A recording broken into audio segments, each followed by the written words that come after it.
Mesdemoiselles, mesdames et messieurs, bonjour. Alors, qu'est-ce que le succès? Question bien vaste. Je ne sais pas pourquoi j'ai décidé de faire un épisode sur le succès, mais il fallait que cela se fasse impérativement. C'est l'un des points les plus saillants du concept de la masculinité. Parce que c'est le succès qui valide l'homme dans la société auprès des autres hommes et surtout auprès des femmes. Là, vous me direz, c'est bien d'accord, on sait maintenant que sans le succès, on est respecté de personne et qu'on est aimé de personne. Mais cela ne résout pas le problème. Mais bien au contraire, ça pose une plus grande question, du fait même de son importance. Et la question principale que l'on se poserait, c'est mais qu'est-ce que le succès? D'un point de vue extrêmement basique, le succès, c'est simplement l'accomplissement d'un objectif. Donc, si je dis que j'ai obtenu du succès dans mes études secondaires, eh bien, cela voudra tout simplement dire que j'ai eu mon bac, n'est-ce pas? Bien. Mais dans la société, on voit bien qu'on est au-dessus de cette perception puisque le succès même dans sa singularité fait saillir des pluralités dont la liste n'est jamais exhaustive. Cependant, l'opinion s'est décidée unanimement à résumer cette liste à l'argent, la célébrité, la beauté, bien la beauté physique et l'adulation publique. En gros, si vous savez comment atteindre ces quatre choses-là, si vous avez ces quatre choses-là, vous êtes une personne qui a du succès. Le problème avec le succès, c'est que beaucoup de personnes cherchent à l'atteindre sans savoir vraiment ce qu'il veut dire pour eux personnellement. Pour ce que nous savons, toutes les normes sociales définissant le succès le font sur la base de considérations extérieures. Donc, l'on cherche le succès pour, je reprends l'idée ci-dessus, être accepté dans la société.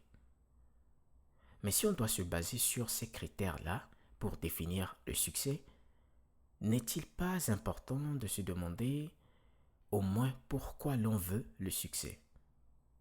Pas pourquoi comme adverbe, mais pour quoi, c'est-à-dire pour préposition et quoi pronom. Pour quoi? Dès que tu auras eu la richesse financière, les belles femmes, la beauté physique, la célébrité, l'adulation sociale, que se passera-t-il? Tu as tout ça, et puis quoi? Quel en est le but, la finalité, ainsi de suite? Cette question, à un moment donné, a certainement déjà fait avoir des crises existentielles aux gens. Parce qu'elles finissent par leur faire se rendre compte que malgré tout ce qu'ils ont accompli, eh bien, ils ne trouvent pas de réponse à cette simple question.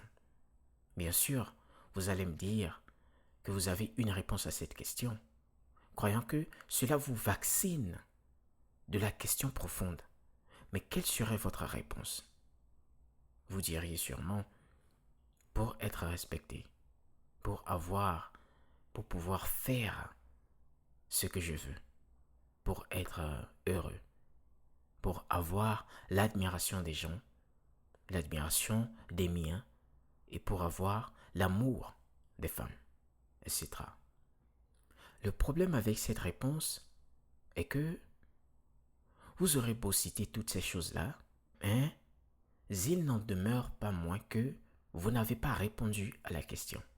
Puisque si votre réponse à une question émet d'autres questions, alors c'est que vous n'avez pas répondu à la question.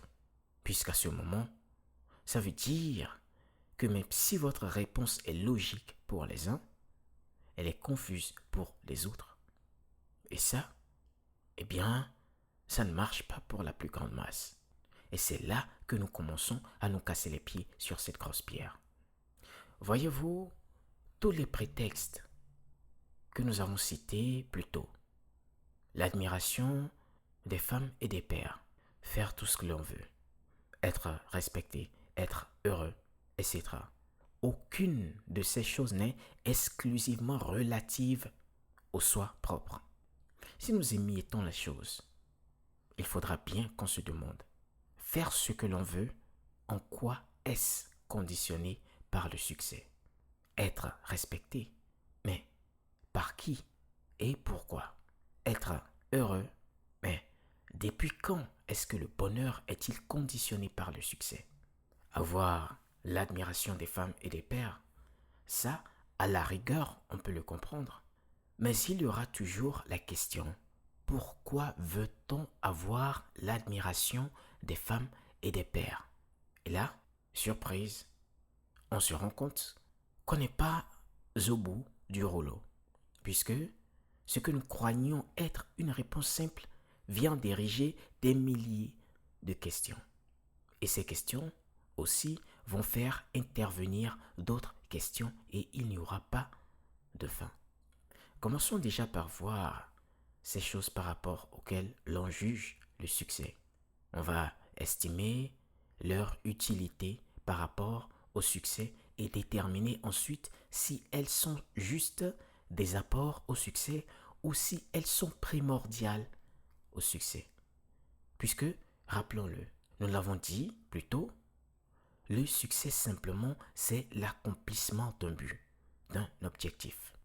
Et ici donc, si on ajoute les normes de la société, on verra que le succès est l'accomplissement de la richesse financière, de la beauté physique, de la possibilité de faire tout ce que l'on veut, d'accord? De la célébrité, de l'adulation de tous et de l'amour des femmes. Bien, maintenant, allons-y pas à pas et voyons ce qu'il en est vraiment. Il est important de préciser ici qu'objectif est remplacé par toutes les choses qu'on a citées. Donc, techniquement, la réponse à la question devient elle-même la question dont la réponse se trouve confuse dans la raison même de l'existence de la question qui nécessite la réponse. Voyez, c'est déjà bizarre. Puisque, plutôt, on a dit que nous cherchons le succès pour être heureux. Alors, si le succès est déjà l'accomplissement du bonheur, à quelle fin pourrait être utile l'atteinte du succès? Puisqu'il est déjà contenu en lui-même. C'est-à-dire, on veut atteindre l'objectif d'être heureux pour être heureux. N'est-ce pas absurde? Ou on veut accomplir l'objectif d'être riche pour être riche. Et là, vous me direz, non, non, non. On n'est pas riche pour être riche. On est riche pour acheter des choses. Et moi, je dirais, oui, mais qu'est-ce qui caractérise la richesse? C'est justement le fait d'avoir des choses. La richesse étant, par extension, l'accumulation des choses et des biens. Donc, quand vous êtes riche, vous n'êtes pas juste riche de votre argent, mais aussi des choses que vous avez achetées avec. Finalement, pourquoi êtes-vous riche? Vous êtes riche pour être riche. Là encore, on peut trouver un expédient. Vous pouvez me dire, ah mais non, on ne fait pas qu'acheter des choses avec l'argent. On peut faire du bien autour de soi. On peut faire des œuvres de charité. On peut faire des dons, ainsi de suite. Mais pourquoi faites-vous des œuvres de charité? Vous mentirez peut-être, mais au fond de vous, vous savez que c'est pour avoir l'admiration des autres. Qui est quoi? Un autre but du succès. Vous voyez, on est dans un cercle vicieux. Donc, finalement, si on se conforme aux normes qui font l'accomplissement du succès comme étant signe primordial de valeur, on se rend compte facilement que toutes les choses que l'on pense faire, c'est-à-dire obtenir un boulot, un meilleur boulot, devenir plus riche, plus beau, plus séduisant, plus fin à de certains égards, plus tout ce qu'on veut, eh bien, ces choses-là, je disais, on se rendra compte qu'on est en train de les faire, non pas pour avoir le succès dans un sens propre, mais dans le sens communément acceptable par la société. Et le problème avec la société, c'est qu'il arrive toujours un moment où elle est blasée de tout ce qu'on fait pour lui plaire. Dans ce cas alors, on pourrait se demander, si le succès qu'on atteint en accomplissant toutes les choses qu'on a antérieurement accomplies demeure succès, si à un moment, l'une ou plus d'une de ces choses arrive à nous échapper. La réponse à cette question n'est pas inconnue de vous, puisque la simple phrase Paul a atteint le succès en 1990, par exemple, est plutôt très parlante.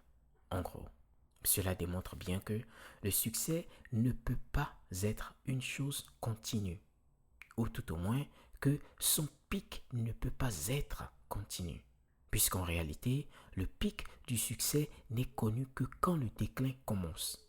En gros, l'on ne peut savoir à quel point quelqu'un a réussi que quand la descente commence. Et le pic, justement, n'est pas constant. C'est pour cela que c'est le pic. Le pic, c'est un point compris entre l'ascension et le déclin. Donc, un point, cela ne peut pas être constant. L'autre chose importante qu'on devrait se demander est à quel moment est-ce qu'une personne en observation par rapport à elle-même décide qu'elle a atteint le succès. La réponse à cette question pourrait surprendre, puisque le fait est que les humains ne se contentent presque jamais de ce qu'ils ont dans le moment. Ils en veulent toujours plus. Et une façon très facile de signifier à soi-même qu'on en veut plus, eh bien, logiquement, c'est de ne pas se contenter de ce qu'on a présentement. Ce qui fait qu'on commence vraiment à prendre conscience de sa propre réussite que quand les autres nous le font remarquer. Quand les femmes se mettent sur notre dos, quand elles se mettent sur leur compte à soi, quand les hommes veulent nous ressembler, ainsi de suite. C'est à ce moment qu'un fait intéressant se produit. En tant qu'humains, nous sommes des phénomènes sociaux. Nous avons besoin de nous faire accepter de la société. Et la meilleure manière pour nous de faire cela, c'est de prendre en compte ses exigences à elle.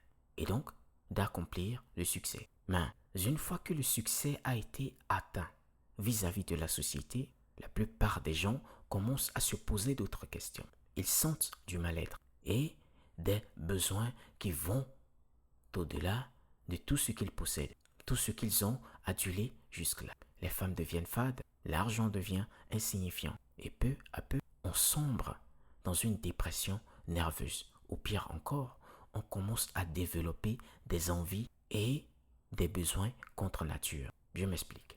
Voyez-vous les amis, le succès est une chose caverneuse, un gouffre, un piège dans lequel il est extrêmement facile de tomber sans même s'en apercevoir.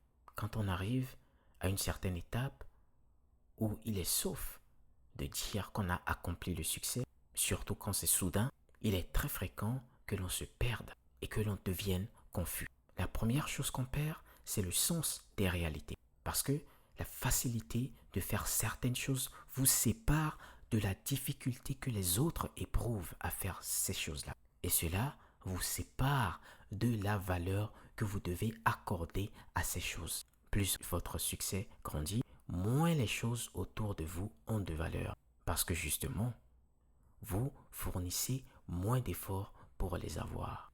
Les femmes se jettent elles-mêmes à vos coups.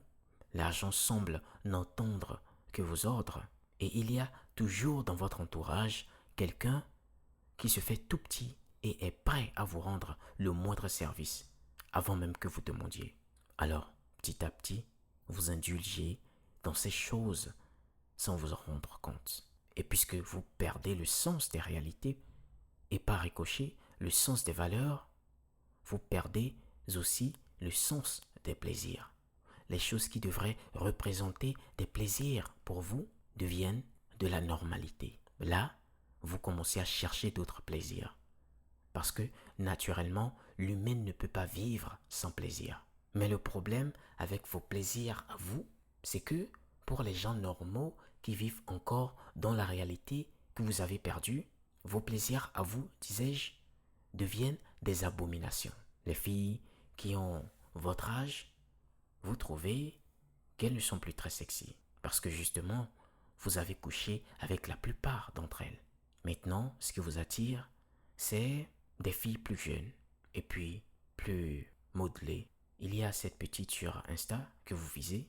Elle a un cul comme il faut et une généreuse poitrine et aucune ride à l'horizon. Alors vous allez à sa poursuite. À chaque fois, votre goût se raffine, ou devrais-je dire, se complique. L'âge de votre genre de fille diminue. Subitement, ça se retrouve en dessous de 19 ans, puis en dessous de 18. Puis, un beau jour, vous vous retrouvez dans le lit avec une gamine qui a à peine 14 ans. Elle ne s'est pas refusée à vous parce que non seulement elle ne se considère pas hors de portée, mais aussi parce que la société dans laquelle nous sommes a déjà foutu sa vertu en l'air. Et aussi parce que, comme la plupart des gens de votre entourage, votre succès est plus important à ses yeux que sa propre personne. Si vous poussez assez longtemps dans cette voie, même les gamines mineures ne seront plus assez pour vous. Vos besoins vont se compliquer plus loin. Peut-être que vous allez vous découvrir une plaisance pour les petits garçons en bas âge. Autour de vous, les gens normaux vous critiquent, mais vous ne comprenez pas pourquoi. Vous ne faites que vivre votre vie. Quelque part dans votre tête, vous sentez vaguement que quelque chose ne va pas, mais vous ne savez pas exactement ce que c'est. Vous n'arrivez pas à mettre la main dessus. Et autour de vous, justement, personne ne veut vous dire la vérité parce que tout le monde veut que vous soyez heureux. Puisque c'est quand vous êtes heureux que vous faites du bien à vos proches. Et il est justement là l'autre problème. Voilà exactement ce à quoi ressemble le succès et là où il peut vous conduire. Parce qu'il n'a pas de consistance. Il est creux et donc il prend n'importe quoi. Il n'est allergique à rien. Et vous l'imaginez bien, quelque chose qui n'est allergique à rien prend tout, même le mauvais. Le succès tel qu'envisagé par la société, même quand vous l'avez atteint, il n'est pas votre identité. Il est juste une corporation qui porte votre visage. Cela veut dire que quand vous avez atteint un certain statut dans la vie, techniquement, vous ne vous appartenez plus, à moins que vous soyez très maniaque. Parce qu'à ce point, vous devenez une affaire. Vous mettez de l'argent dans la poche de beaucoup de personnes. Vous offrez du statut à beaucoup de personnes. Et beaucoup de personnes dépendent de vous. En gros, vous êtes un business. Et personne ne veut que ce business échoue. Cela est à la fois une chose bien et une mauvaise chose. La raison pour laquelle c'est une chose négative est que le contrôle que vous avez de votre agissement devient restreint. Il faut que le business que vous êtes continue d'évoluer comme il faut. Donc, on vous oublie pour ce que vous êtes en tant qu'humain et on se concentre sur ce que vous êtes en tant que produit qui génère le succès de façon continue. Prenez un peu le cas de P. Diddy. Croyez-vous honnêtement qu'il est profondément coupable de tout ce qui lui est reproché? Eh bien non, absolument pas. Ce n'est pas un saint, bien entendu, mais pensez-y. P. Diddy est une célébrité dont beaucoup de personnes dépendent. Il organise les fêtes auxquelles beaucoup de personnes participent. Par conséquent, non seulement beaucoup de personnes lui doivent des faveurs, mais mieux encore, beaucoup de personnes veulent lui plaire. Ce qui se passe à ce moment, c'est que, même à son insu, on lui fera des faveurs. On fera des faveurs en son nom. On fera des choses en son nom. Des choses qu'on juge ne pas être de mauvaises choses, mais qui, selon la société, ont été ordonnés directement par lui. Mais le problème est qu'il est déjà tellement profondément ancré dans ce style de vie qu'il est trop tard pour revenir en arrière. Alors, il fonce droit devant. Il embrasse tout. Il couche et viole des filles. Il couche et viole des jeunes artistes. Et ainsi de suite. C'est cela le prix du succès. Didi a perdu le sens des réalités depuis très longtemps. Il a vécu dans l'opulence tellement violemment qu'il a oublié les petits plaisirs. Car pour lui, c'est désormais des normalités. Mais quand on oublie les petits plaisirs, on en cherche d'autres. Et là, on se retrouve à sodomiser des enfants. La raison pour laquelle c'est une chose bien, par contre, comme je le disais plus tôt, est que ça m'emmène vers la définition du succès pour moi. Si vous devenez une identité pour laquelle les gens s'inquiètent, à laquelle les gens s'identifient, qu'ils veulent protéger, eh bien, chaque action qu'ils poseront pour eux-mêmes, ils la poseront également pour vous. Chaque prière qu'ils feront pour eux-mêmes, ils la feront également pour vous. Puisque vous aurez rattaché votre destin au leur en faisant dépendre leur réussite de la vôtre. S'ils savent que votre réussite détermine la leur, ils n'auront pas d'autre choix que de prier pour que votre réussite soit effective. Puisqu'à ce moment, vous n'êtes plus juste un produit générateur. Vous devenez un idéal. Vous devenez une cause. Le succès, à mon sens, messieurs, naît de l'enchantement de l'amour qu'on est prêt à investir dans les autres. Créez une cause et vous ne serez plus jamais un business. En ce moment, vous saurez que ce que vous faites va au-delà de l'argent, des femmes, de l'adulation publique et de toutes les autres choses qu'on a citées plus haut. Si vous créez une cause et que vous vous souciez des personnes qui sont autour de vous, que vous vous en souciez sincèrement et non pas parce qu'ils peuvent vous servir, eh bien, ils le sentiront et se sentiront importants et cela engendrera le retour de l'amour que vous avez investi en eux. Et ce faisant, vous atteindrez le succès. Ce succès qui va au-delà de l'argent, des femmes. Vous atteindrez le succès qu'on n'appelle pas juste le succès, mais qu'on appelle ultimement la grandeur. Dans ce cas-ci, dans la version du succès qui est mienne, vous ne créez pas juste des validations superficielles que nous avons citées plus tôt, mais vous faites mieux. Vous donnez aux gens une raison de vivre, des rêves, des aspirations. Par vos faits, vous montrez qu'il y a de l'espoir dans le futur. Vous changez la perspective des gens sur leurs circonstances et vous leur montrez que tout peut se faire, qu'ils en sont capables. Vous leur donnez de la force. Si l'éveil, l'accomplissement d'une autre personne peut dépendre de vous, vous aurez atteint le succès. Car ce faisant, vous ne vous éloignez pas de la réalité. Vous êtes en constante réhabilitation. Si, malheureusement, il vous est déjà arrivé de contempler le succès sous le jour d'un amassement de biens, je puis vous dire que vous faites fausse route. Le succès est un amassement d'âme, âme que vous arrachez aux mains de la petitesse, de la déchéance, des vices. Le succès, ce n'est pas ce que vous êtes aux yeux du monde, mais plutôt ce que vous êtes aux yeux du monde, à l'égard de vous-même. Le succès est succès quand il est matériel. Le succès est grandeur quand il côtoie le divin. Le succès est toujours éphémère. La grandeur est éternelle. Le succès est égoïste. La grandeur est sacrificielle. Le succès est lâche. La grandeur est martyre. Le succès est dirigé vers la société. La grandeur vers le soi. Le succès est juste une étape. La grandeur est la finalité. Moi, c'est Ice. Et ici, c'est le Iceport. Je vous remercie. À plus.